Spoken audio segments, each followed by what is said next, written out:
और पत्नी से कहा मैं एक श्लोक की व्याख्या करूंगा, बताना ऐसा ही रूप था क्या?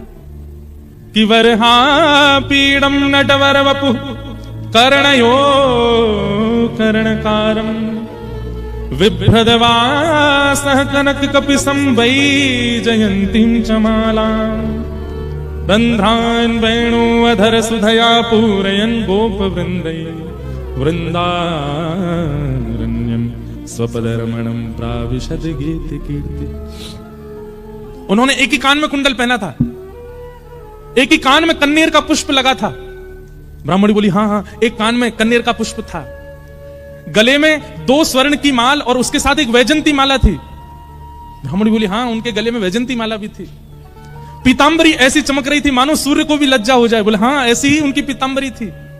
नेत्र बंद हो रहे हैं और खुल रहे हैं, ये बंद होना खुलना, इसमें ऐसा लगता था कि मानो जैसे हम कहीं खो जाएंगे, हम कहीं डूब जाएंगे इनके रूप माधुरी में। बोले हाँ, ऐसा ही रूप था। ब्राह्मण तुरंत चरणों में गिर गए। देवी वो कोई और नहीं, साक्षात योगेश्वर कृष्ण आए थे, साक्षात वृंदावन चंद्र श्री ठाकुर जी आए थे। और वे तुमसे कह के गए कि मैंने बाल्यकाल से उनके घर के लिए पाठ किया। वो इसलिए कह के गए क्योंकि मैंने पाठ निष्काम भाव से किया, आज तक किसी कामना से नहीं किया। और निष्काम पाठ, निष्काम सेवा ठाकुर जी की लगती है, वो ठाकुर जी की ही हो जाती है। मेरे जीवन भर का पाठ का जो भी मूल्य होना चाहिए था, वो मूल्य देने के लिए ठाकुर जी आए थे। जगत मजूरी देते हैं, क्यों राखे भगवान। ठाकुर जी भी मजदूरी देते हैं सबकी, जो जैसी सेवा करता वैसी मजदूरी मिलती है उसको।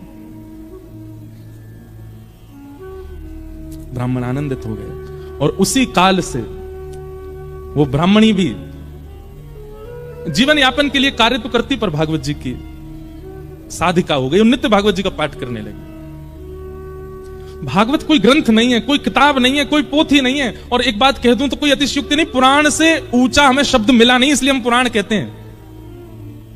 श्रीमद् भागवत सचल श्री कृष्ण है।